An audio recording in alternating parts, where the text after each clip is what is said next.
Va ora in onda Spazio Più. Buongiorno Federico, a te la linea. Grazie Natalia, allora cominciamo subito con i ringraziamenti a chi rende possibile tutto questo, e sono i nostri magnifici registi che quando ormai sempre più raramente riesco a essere là, sono dall'altra parte del Chegno Legnoso, quindi voglio ringraziare Natalia, se c'è Andrea ringrazio anche Andrea, però giustamente da casa, non so se c'è o meno, ma lo ringrazio a prescindere perché davvero fanno un lavoro fantastico, fanno i salti mortali. Voglio ricordare a tutti voi che siete a casa che potete fare una cosa che non vi costa niente ed è completamente anonima e gratuita. Destinare 2 per 1000 quando andate a fare 7,30, 2 per 1000 partiti politici per la Lega, per Salvini Premier. Sapete che gran parte di quei soldini vanno proprio a sostenere questa piccola, grande radio. Non vi costa nulla, ribadisco, sono soldi che invece che finire nelle casse di Roma vengono insomma spesi, investiti dal partito, dalla Lega in questo caso, per tenere aperta questa piccola grande radio. E uno può essere per il partito comunista, marxista, leninista, o può essere per, che ne so, Futuro Nazionale, però insomma donare il 2 per 1000 per dire la propria e sentire delle campane diverse, a mio parere non ha prezzo. Evitiamo di far fare la fine di BioBlu a questa radio, evitiamo di chiudere, perché tanti vogliono tapparci le bocche, non dico a noi, a me, a Mimmo, ad Antonio che siamo dei volontari, ma insomma chi fa giornalismo professionista. Colgo l'occasione per salutare il nostro direttore Giovanni Sallusti e insomma questa radio dà fastidio, cerchiamo di tenerla aperta, non vi costa nulla. 2 per 1000 ai partiti politici dovete scrivere D come donare, Domodossola, Dromedario, Dakar, Dumbo, Dado, e chi più ne ha più ne metta, D43, D43. Ribadisco, non vi costa nulla ed è totalmente anonima. Ci aiutate a insomma tenere aperta la radio, a pagare le bollette, a pagare gli stipendi anche a persone meravigliose come Natalia, in questo caso che fanno i scatti mortali per farci trasmettere, per farci dire cose insomma fuori dal mainstream, da quello che dall'ordinario, e soprattutto vi dà la possibilità di dire la vostra. Quindi per dire la vostra lo 0292947222, ripeto 0292947222, sfido qualsiasi radio a trasmettervi senza filtri né censure, chiamate, e il numero del WhatsApp non ve lo do, 1 perché non lo so a memoria e 2 perché non sono là e quindi non li posso leggere io, però vorrei insomma dirvi se potete mandate messaggi scritti perché insomma l'audio sembra problematico da gestire, almeno è molto più facile. Poi c'è chi manda anche gli audio di 5 minuti, beato lui. Il problema è che trasmettere 5 minuti di audio è un po' difficile, però un giorno sarebbe bello, magari il giorno che qualcuno decide che dobbiamo chiudere, vorrei che fare la trasmissione dove si trasmettono solo audio dei nostri ascoltatori. Secondo me viene fuori una cosa carina. Chissà perché lo propongo io nel palinsesto, fare un blob degli audio dei nostri ascoltatori. Solo audio, perché secondo me verrebbe fuori davvero una cosa carina. Visto che l'estate si avvicina, devo proporla questa cosa. Intanto la butto qua in diretta, tanto non ci ascolta nessuno, però insomma è una cosa che mi bolle nel cervello da parecchio tempo e la volevo dire. Iniziamo, insomma, siamo in diretta da Milano in questo caso, 36 gradi, 35, insomma ventilato almeno qua da dove parlo io, si fa caldo, però questo venticello ci permette, almeno mi permette di essere un po' più lucido del solito, il che non è detto, non è sempre scontato e visto che parliamo da Milano, insomma è impossibile non ricordare l'agente della polizia locale che è morto mentre insomma faceva il suo dovere, in questo caso in un posto di blocco dove un galantuomo di etnia albanese ha deciso di non fermarsi perché aveva delle sostanze stupefacenti in macchina.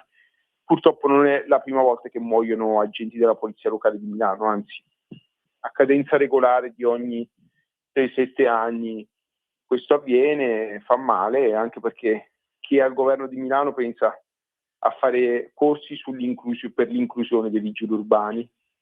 Ecco, oltre all'inclusione forse è anche ora di equipaggiarli e prepararli al meglio. Tutto questo ragazzo qua, 27 anni, da quello che mi ricordo, è stato sbalzato da una parte all'altra della carreggiata. Non so se sia molto sul colpo, però davvero ha fatto una fine che non auguro al mio peggior nemico, e la mia paura è che la solita magistratura non farà pagare quasi niente a questo galantuomo albanese che l'ha sbalzato così, perché purtroppo in questo paese così funziona. C'è chi può e chi non può, e piangiamo questo ragazzo qua che evidentemente ha fatto la scelta di stare dalla parte sbagliata per qualcuno, di indossare una divisa, ed ecco la fine che si fa, in questo caso a servire il comune di Milano. Ribadisco, non è la prima volta che accade. Questa volta il sindaco Sala si è risparmiato di dire è un milanese, non è un milanese, come fece con un altro vigile di origini pugliesi, in questo caso, che è morto, in quel caso investito da un sub di un nomade che si è rifiutato di fermarsi a un posto di blocco. E questo ragazzo qua di 27 anni era di origine siciliana, se non ero si chiamava Imprudente di cognome. Vi chiedo scusa se il cognome non so se sia giusto o meno, però davvero sono cose allucinanti. Però a Milano è tutto normale, in questa specie di Bronx urbano che chiamiamo città, che pure sarebbe anche facile da gestire e controllare, una volta si riusciva a fare. Ormai la delinquenza e il malcostume hanno preso il sopravvento. Milano assomiglia sempre più a Gotham City e purtroppo Batman non c'è. Quindi speriamo che qualche milanese buon tempone, dopo, a proposito di supereroi, una volta c'era Fleximan, ecco, magari se c'è qualcuno anche qua a Milano che invece di prendersela con gli autovelox riesca anche a portare un po' di giustizia, non sarebbe male.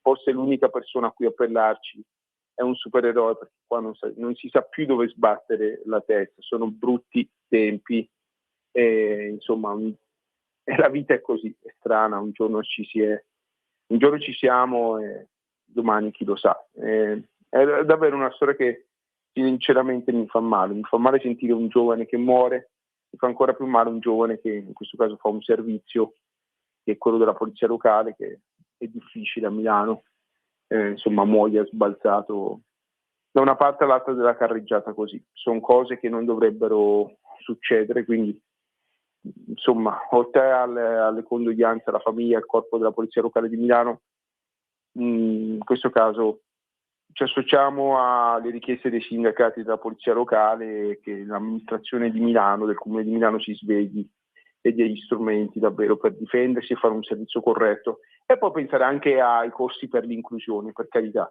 però prima di tutto perché un consigliere del comune di Milano è stato capace durante questa tragedia di fare anche commenti del genere, polemiche del genere.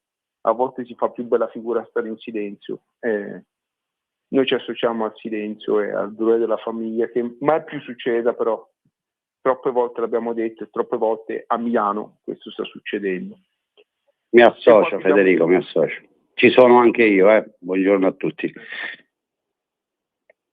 Sì, qua chiudiamo la parentesi iniziale. C'è Antonio Fellone, che è segretario generale aggiunto del SINAP, il Sindacato Nazionale Autonomo Polizia Penitenziaria, che è in diretta da Brescia, se non erro.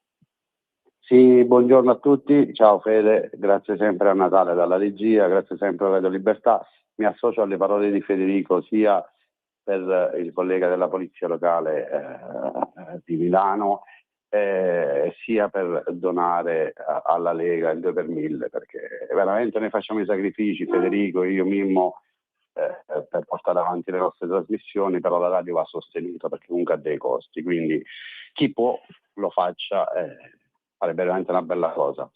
Detto ciò, Fede, tornando poi chiudiamo il discorso per il collega della Polizia Locale. Chi era alla guida del SUV è un volto noto alle forze di polizia, già è stato in carcere un po' di volte, tra cui anche a Brescia, quindi vedi, purtroppo gira che ti rigira, noi non vogliamo dire sempre le stesse cose, ma sono sempre loro, quindi però come giustamente dicevi tu, in questo momento c'è solo bisogno di silenzio e di portare le condoglianze alla famiglia del collega.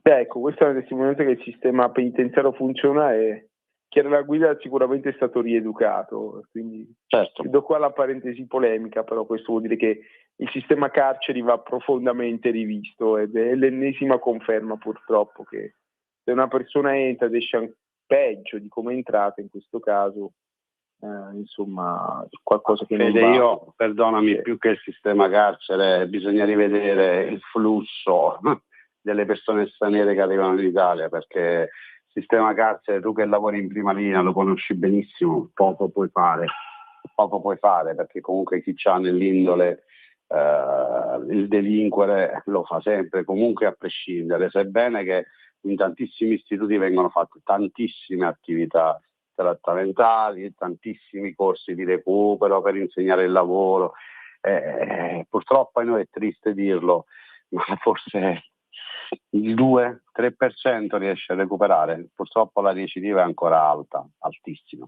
perché poi, ripeto, ci sono quelli che hanno scelto il delinquere il proprio stile di vita, quindi fai veramente una fatica enorme a cambiarli, perché poi è sempre l'ambiente da dove provengono, no? Uno può fare 1 anno, 2 anni, 3 anni di carcere e poi rientra da dove è arrivato e lì se si delinque ancora fai fatica poi a non delinquere e ricominci di nuovo. Infatti tu sai bene che tu conosci benissimo la materia, che in carcere più o meno ci sono sempre le stesse persone, gente, io mi ricordo mi sono arruolato nel 2001 a Brescia, oggi se vai nell'istituto di Brescia trovi le persone che erano presenti già nel 2001, per dirti che sono persone che scelgono questo stile di vita e non li fai cambiare, puoi fare l'impossibile ma non riesci a cambiarli.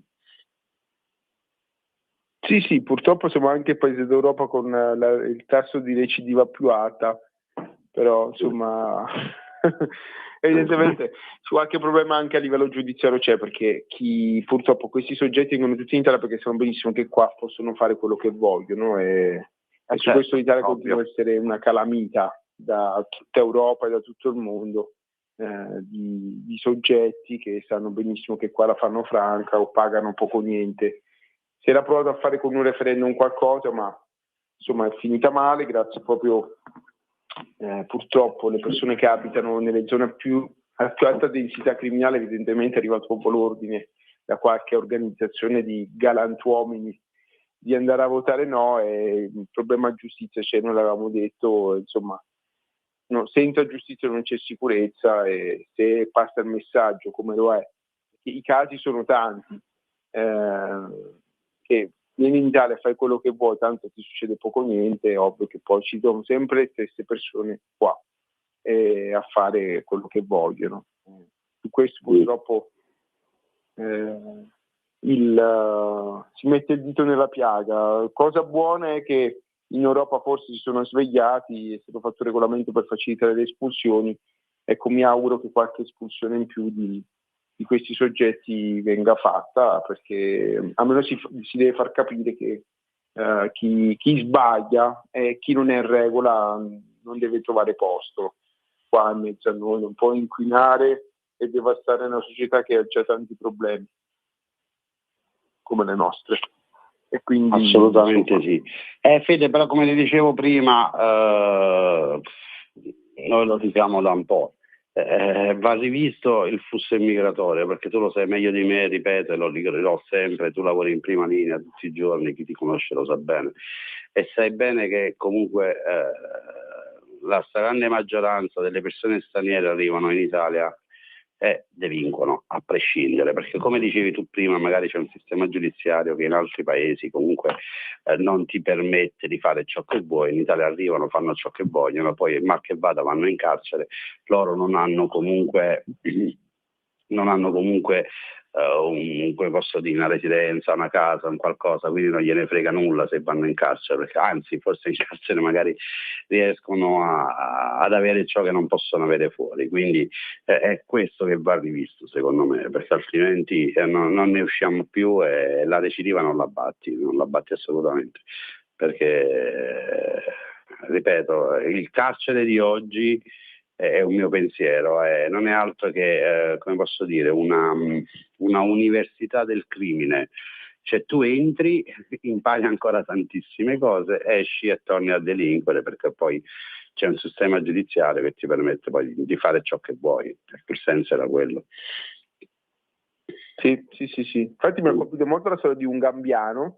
Insomma, c'era una signora che camminava con il bambino in braccio al lato della strada. Questo gambiano ha rapito il bambino di questa signora qua, aveva già precedenti in merito, e il giudice lo ha assolto perché il gambiano ha detto che lui ha rapito il bambino perché aveva paura per il fatto che la donna camminando nel marciapiede, insomma, potesse avere un incidente, potesse essere investita da un veicolo, ed è stato assolto. Cioè, queste sono una delle tante storie purtroppo allucinanti che sentiamo ogni giorno e sono la normalità del nostro sistema giudiziario, ahimè. Però insomma, se il sistema giudiziario è questo, vi lascio immaginare per tutte le altre cose, come insomma anche aggredire chi porta una divisa o chi fa il capotreno, secondo l'autorità giudiziaria è del tutto normale. È difficilissimo che una persona venga condannata per aggressioni, e sappiamo benissimo la storia di una appartenente alla Polizia di Stato che ha perso una falange, insomma, e ha visto assolto la persona che gliel'ha staccata. Viene da ridere, cioè uno insomma, ride per non piangere, sì, perché sì. queste notizie fanno rabbrividire, fanno veramente rabbrividire. Vabbè, basta vedere il caso Rami o altro, ce ne sono tantissimi, quindi Sì. purtroppo a noi la situazione man mano che si va avanti più degenera, e la tutela delle forze di polizia va a farsi una passeggiata in alcuni casi, e questo è brutto, no? Perché comunque ci sono tante persone che nel quotidiano fanno il proprio dovere, rischiano la vita per garantire la sicurezza. È brutto perché anzi, meno male, non l'abbiamo già detto, che questo governo comunque ha istituito la tutela per le forze di polizia, e questo è un qualcosa in più, perché a livello economico adesso tu sei più tutelato, perché prima davanti a un procedimento dovevi intanto anticipare un sacco di soldi, e poi magari venivi assolto, ma quei soldi poi con calma forse ti venivano restituiti. Ad oggi invece fortunatamente con la tutela delle forze di polizia fino al terzo grado, ai 10.000 euro a grado, almeno su questo riesci un attimo a... E poi c'è il discorso che non puoi essere più iscritto sul registro degli indagati, ma un registro a parte. Dai, qualcosa è stato fatto, però secondo me ancora tanto bisogna fare. Ma lì il problema non è neanche un problema politico, ma Fede, come dicevi tu, è un problema di una certa, una parte della magistratura che non so perché, però ci vede non di buon occhio, e quindi questo deve far riflettere, ecco, tutto qui.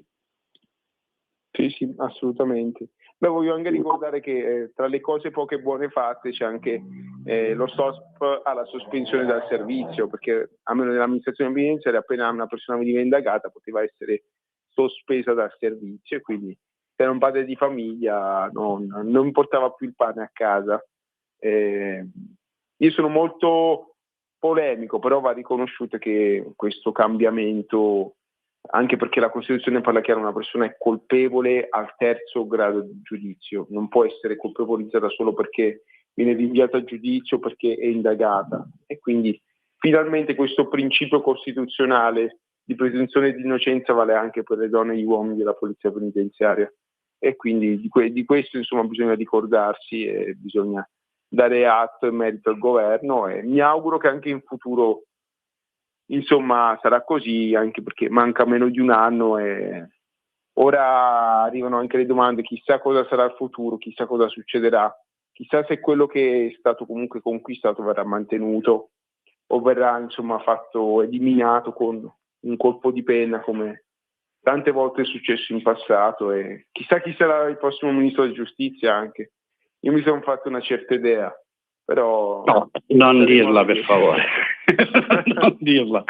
Non dirla. Sì, la dico, voglio far male. Secondo me Ilaria Salis diventerà ministro della giustizia. Non so per quale motivo, ma io me la sento. Io me lo sento. chissà quello ci che trasferiamo succederà. tutti all'estero, ci chiediamo di far parte del corpo di polizia penitenziaria di un altro paese, che altrimenti siamo veramente rovinati, quindi non ci voglio manco pensare neanche per scherzo, neanche per scherzo. Immagina un nuovo ministro della giustizia come Ilaria Salis, la prima cosa che fa è chiudere gli istituti penitenziari, noi restiamo senza lavoro, Fede, immagini No, che facciamo. qua sbagli, Antonio. Facendo parte della pubblica amministrazione comunque hai diritto a... Qualcosa ci trovano da fare, dai, no, meno male, dai, meno male. Il bidello. A fare il bidello o insomma a fare i timbri in tribunale, anche perché mancano i cancellieri, almeno così dicono, quindi il modo... Neanche ci voglio pensare a una tragedia del genere, sì. Ma neanche ci voglio pensare, infatti dico a chi ci aspetta di fare il proprio dovere quando sarà, perché ragazzi diciamo che tocca fare una riflessione, faccio un discorso un attimo e vado oltre. Questo governo, ovviamente bisogna vedere da che parte lo si guarda, no? Se lo si guarda da un lato di chi lavora in fabbrica, dall'appartenente ai forze di polizia, chi è contento, chi è meno scontento, però da questo governo vanno letti alcuni dati che sono veramente estremamente positivi. Io parlo per quanto concerne il mio di lavoro e quindi la mia, come posso dire, la mia parte. Questo è un governo che a noi ha dato tantissimo e quindi di conseguenza ha dimostrato rispetto, no, per le forze di polizia in generale, e quindi l'auspicio che anche il prossimo sarà comunque di questi colori, perché non oso immaginare una cosa diversa, Federico, non la voglio neanche immaginare, significherebbe tornare indietro di anni e tu sai bene come stavamo qualche anno fa con altri governi, quindi sì. Non lo so, qua si parla solo di sondaggi, io dei sondaggi mi fido poco. I sondaggi, come se lo sai meglio di me, che sono assolutamente dopati e non sono veritieri, perché poi ogni parte fa uscire dei sondaggi, chi dice una cosa, chi no. I sondaggi lasciano il tempo che trovano, anche perché manca ancora almeno un annetto alle elezioni, quindi è ancora lunga, possono cambiare tantissime cose, ma i sondaggi, ripeto, io non gli do proprio seguito, perché per me non danno la realtà dei fatti, perché comunque è una parte di persone che vengono interpellate, no il popolo italiano, che tu sai, Fede, che oggi dicono che non vanno a votare, però magari tra qualche mese dalle elezioni si alza quello che ti sposta l'equilibrio, quindi ripeto, sono sondaggi di un certo l'abbiamo generale, visto, no? Lasciamo stare, c'è l'incognita di un certo generale che sta sparigliando le carte. Io so solo che da giornali so che Elishlen e Giuseppe Conte hanno già pronti la lista dei ministri, ecco perché ho fatto la battuta. Bene, ma è lunga, Fede, è ancora lunga. Ma poi conviene al generale, non penso. Ma poi ripeto, oggi è così, tra qualche mese potrebbe cambiare tutto, perché poi dai, l'italiano non ha l'anello al naso, perché poi certi argomenti vanno anche sviscerati e alle persone va detta la verità, perché oggi siamo tutti bravi a dire sì, è arrivato al governo e mando tutti a casa. Tu sai bene che una delle priorità di questo governo era proprio questa cosa qui, ma non è di facile attuazione, perché poi la gente tante cose non le sa, però non è una cosa di facile attuazione, quindi ci vogliono accordi bilaterali e ci vuole l'autorizzazione della magistratura e ci vuole il consenso della persona interessata, intanto devi accertarti quella persona chi è, da dove proviene, cioè non è proprio così facile, ma purtroppo ai noi non è così facile. Però sai, a proposito di cose facili, Antonio, abbiamo una cosa facilissima da fare, la pubblicità. Torniamo subito. In quanti ti promettono trasparenza, ma alla fine ti ritrovi sempre con la bocca chiusa e non puoi dire quello che pensi? Radio Libertà non ha filtri né censure. Ascolta la gente e parla come la gente. In quanti ti promettono trasparenza, ma alla fine ti ritrovi sempre con la bocca chiusa e non puoi dire quello che pensi? Radio Libertà non ha filtri né censure. Ascolta la gente e parla come la gente. Ain't that Ascolta i tuoi programmi preferiti, le notizie, la musica che ami e non solo. Con l'app di Radio Libertà puoi interagire con i conduttori, anche quando sei in movimento. Non aspettare, cerca Radio Libertà nello store del tuo smartphone o tablet e scarica l'app gratuitamente. Radio Libertà, tutta la radio con te. Scopri di più su radiolibertà.net. Semplicemente la tua radio. Sempre più liberi con La Tua Radio è il nuovo sito che mette in prima pagina opinioni, firme, notizie, uno sguardo nuovo e originale sui fatti che ci circondano. Il nuovo quotidiano online. Semplicemente radiolibertà.net. Di nuovo a voi la linea. Rieccoci in diretta con lo spazio PIU Sinappe, la trasmissione consacrata alla sicurezza. 0292947222, ripeto 0292947222 per chiunque volesse dire la propria di qualsiasi orientamento e pensiero sia. Noi qua non abbiamo peli sulla lingua e siamo senza filtri né censure. Con il vostro sparacazzate preferito c'è Antonio Fellone, segretario generale aggiunto del Sinappe.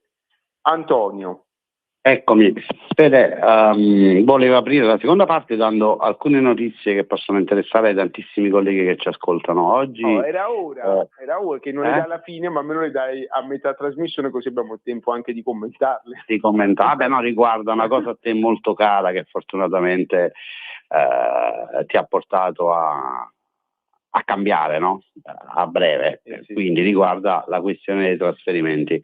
Oggi è uscita una nota che dal 1° luglio saranno visibili le graduatorie definitive relative all'interpello anno 2025 e c'è la possibilità di revocare la richiesta di trasferimento entro e non oltre il 7 settembre 2026, quindi i provvedimenti di trasferimento molto probabilmente verranno fatti tra fine ottobre e inizio novembre, quindi siccome che in tanti ci chiedono sta cosa, volevo dare la notizia perché finalmente è uscita questa nota, però ripeto, la graduatoria è visibile dal 1° luglio e la revoca si potrà fare entro il 7 di settembre. Detto ciò, Fede, volevo dire una cosa che tu hai detto prima, che ti ascoltavo con attenzione, ed è veramente una bella cosa. A me piacerebbe ricevere degli audio da parte di chi ci ascolta, creare una trasmissione dove magari la prima parte parliamo noi e nella seconda parte mandare in onda tutti gli audio, le richieste che ci arrivano comunque dalle persone. Non sarebbe male magari ascoltarli e poi commentarli insieme, magari domande o altro, curiosità o critiche. Allora meglio fare il contrario, Antonio, la prima parte il blog con tutti gli audio, la seconda parte si commenta, così almeno c'è, insomma, bravissimo, c'è legno sul fuoco. No. Ce la dobbiamo studiare bene, non sarebbe male, perché comunque magari tante persone si scocciano di scrivere altro, invece noi possiamo invogliare le persone a mandare degli audio, che manderemo ovviamente, prima li filtriamo, perché qua non mai sapere quello che ti arriva, visto che la settimana scorsa ci è arrivata una telefonata un po' particolare, però mandarli in onda per poi commentarli non sarebbe male, ce la possiamo studiare sta cosa. Bene, spero che lo facciamo. Allora, a me piacciono anche gli audio piccanti perché sono quelli più belli e impegnativi, altrimenti sempre in discesa non va bene, ci vuole anche qualche salita, se no uno si stanca. Però sono felice che piaccia la mia idea e si vedrà, dai, dobbiamo fare questa cosa qua, bisogna essere anche la regia per farlo, cioè andare in radio almeno uno di noi tre, e quindi sì, dobbiamo farlo assolutamente, anche perché così diamo voce alla nostra gente nel vero senso della parola, e per di più i tempi sono cambiati, una volta gli audio non esistevano, ora sono la normalità, e quindi sarebbe davvero una cosa intrigante, ecco, molto, è assolutamente da fare. Sono felice che ultimamente siamo sempre più d'accordo, non so se preoccuparmi o meno, forse sto diventando anch'io un fellone a mia insaputa.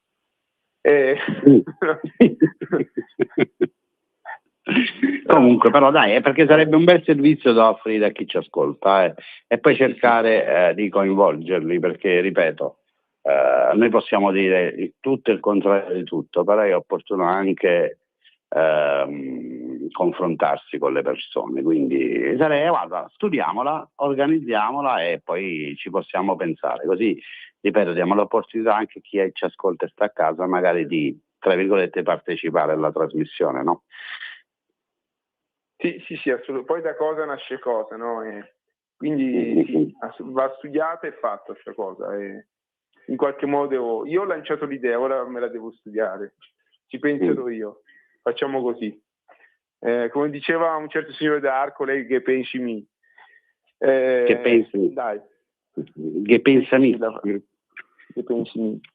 Sì. Antonio, dimmi. ti volevo parlare.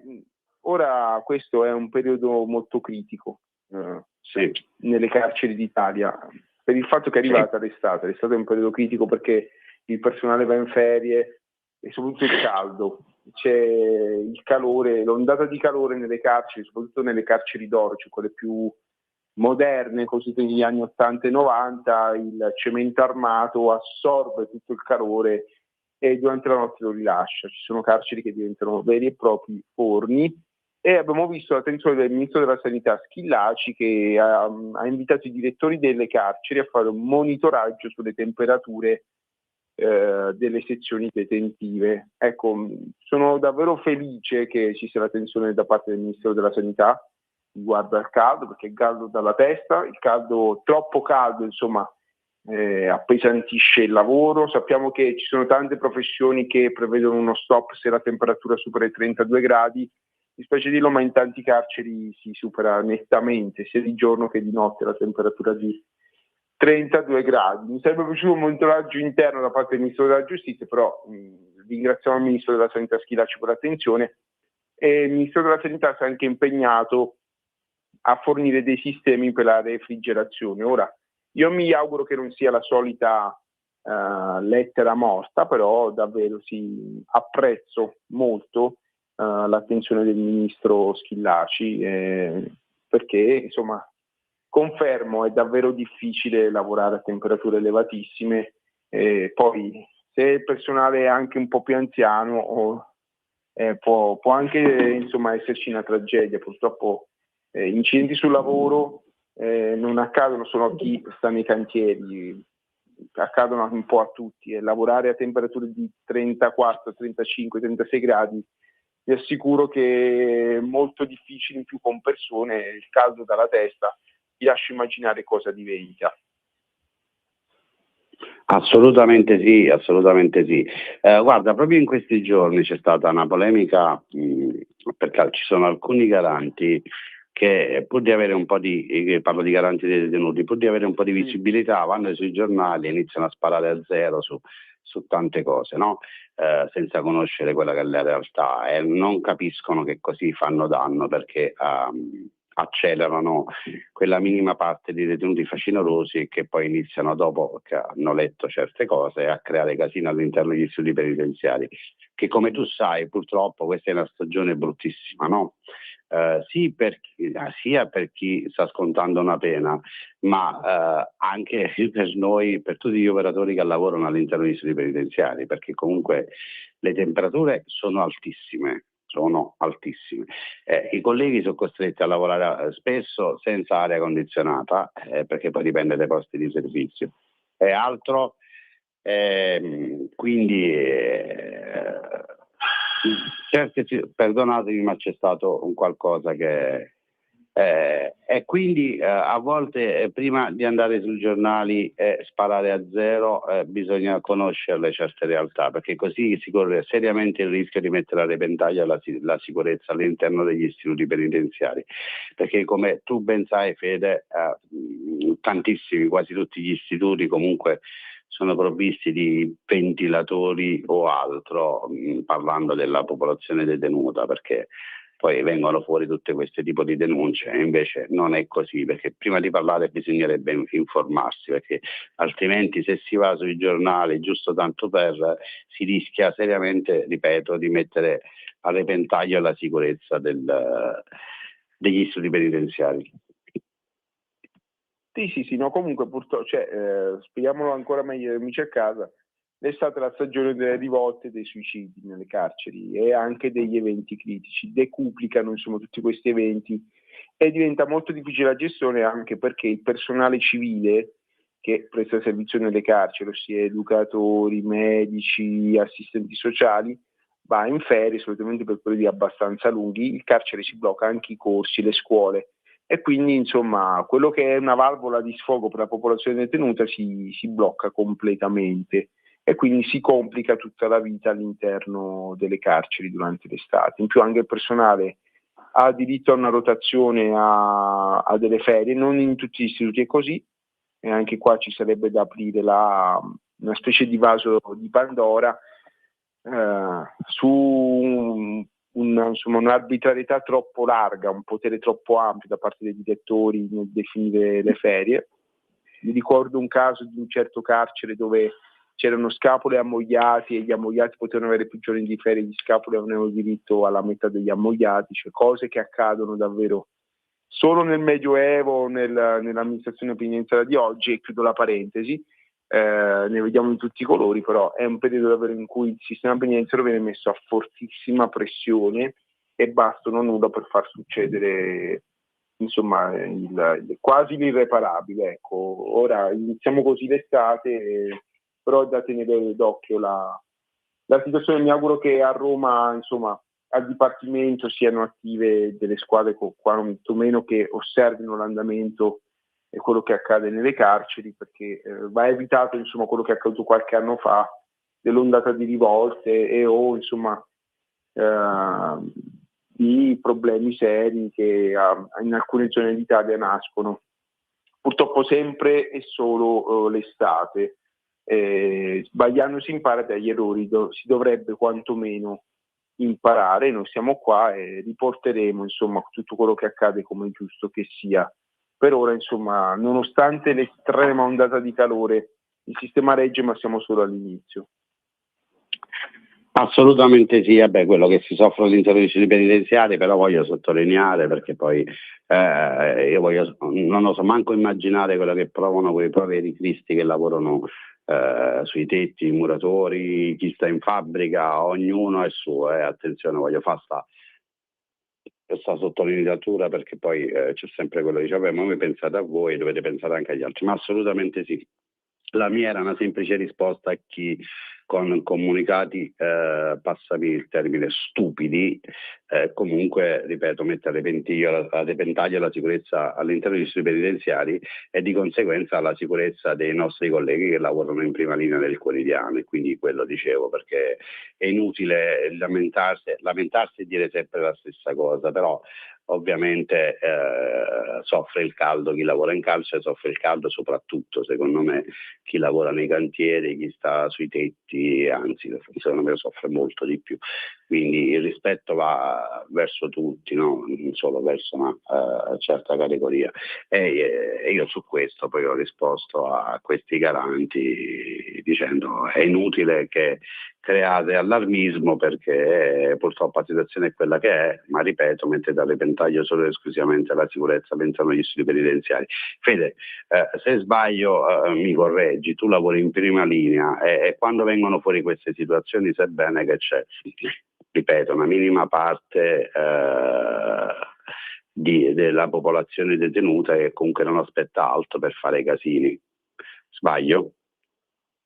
Sì, il problema è che qualcuno glielo lascia anche fare. Qua apriamo il vaso di Pandora, quindi preferisco stare in silenzio. Sono molto critico sulle direzioni di molti istituti penitenziari. Ecco, una cosa che avrei voluto, che è stata fatta solo in parte, è ridurre proprio l'arbitrarietà. Non è possibile che arriva un direttore, poi ne arriva un altro, questo direttore sfascia interi carceri senza che venga mai chiamato a rispondere del suo operato. I casi sono tanti.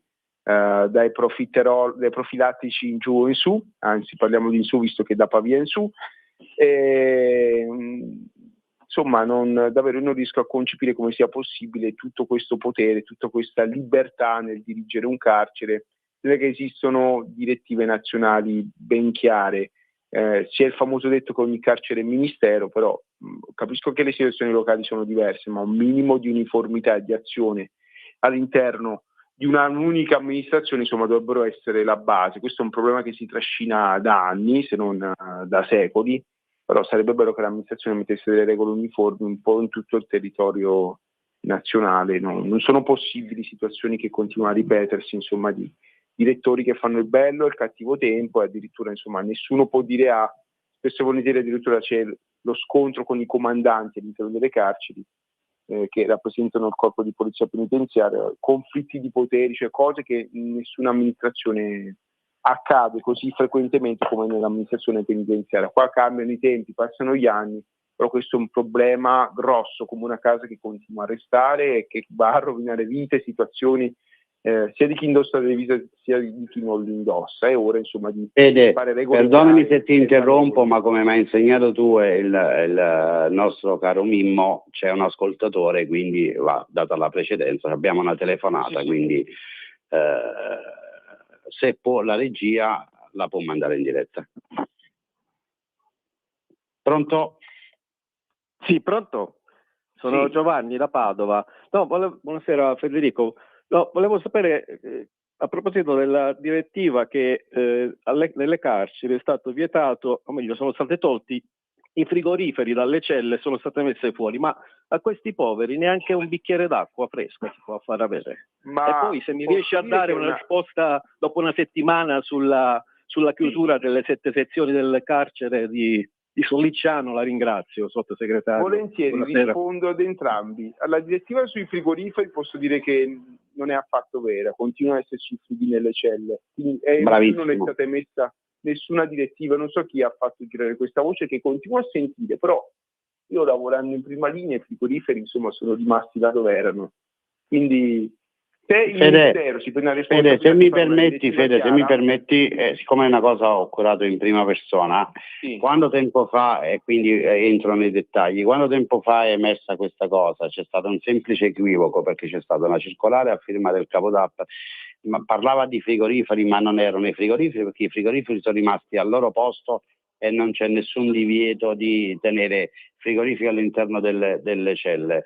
Si parlava di pozzetti, i pozzetti che ovviamente non possono stare nelle celle perché altrimenti si pigliano il posto di una branda. I pozzetti, per ogni sezione ha un pozzetto che va messo in una stanza apposita, quindi parliamo di pozzetti, di congelatori e non di frigoriferi, perché nessuno mai si è sognato di togliere i frigoriferi dalle celle. Ecco, perché è stata fatta anche un'ulteriore nota sempre a firma del capo DAP, dove specificava questo dopo che erano venute fuori notizie fantasiose e altro. Quindi c'è in pratica il pozzetto, il frigo dei gelati, così ci capiamo, sapete quel frigo che si apre da sopra.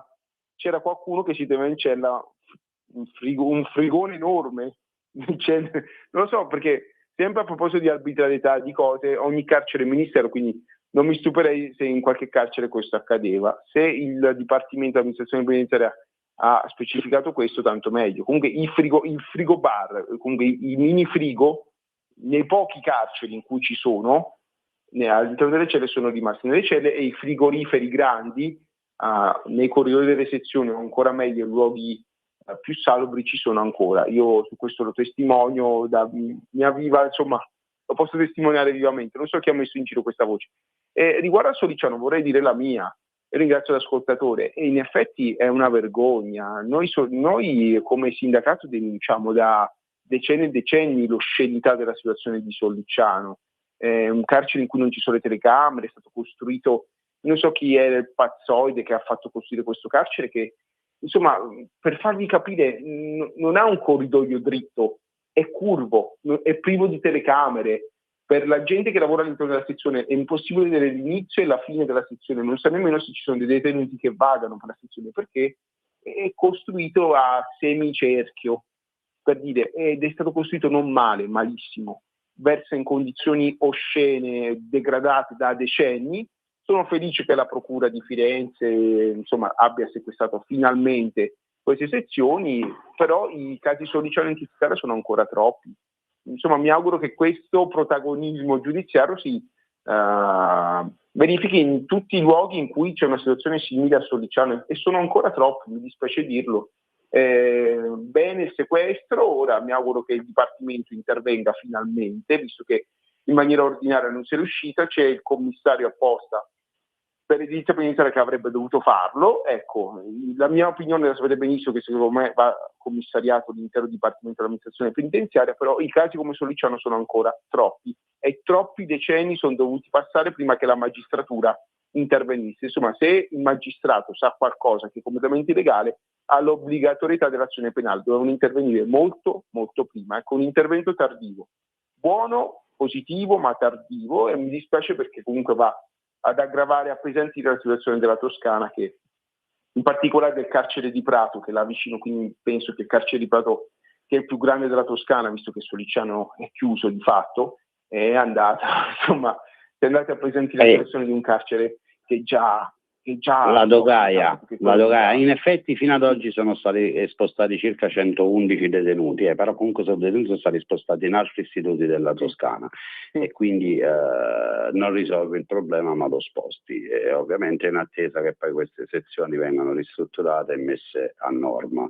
Quindi, però ripeto, l'ascoltatore ha già chiamato la settimana scorsa, sono provvedimenti della magistratura e quindi ci sarà sicuramente altro che sa la magistratura, e io in merito non mi esprimo perché voglio dire, non è il caso di entrare in situazioni particolari e delicate.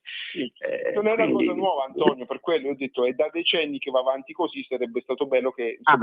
Noi come organizzazione sindacale, hai detto bene tu, l'abbiamo denunciato tantissime volte, non parlo solo di Sollicciano, ma parlo di tantissimi istituti. Guarda, ne cito uno a caso, il nostro di Brescia, che fortunatamente dopo le tantissime denunce anche su Brescia a breve partiranno dei lavori di ristrutturazione dove verrà chiusa un'intera sezione per cercare di portare tutto a norma. Quindi vedi, noi a denunciamo, quindi all'ascoltatore posso solo dire che sono state violate le norme su salute e sicurezza, quindi ripeto, bisogna assolutamente aspettare affinché si rimetta tutto a posto e che Sollicciano possa ripartire con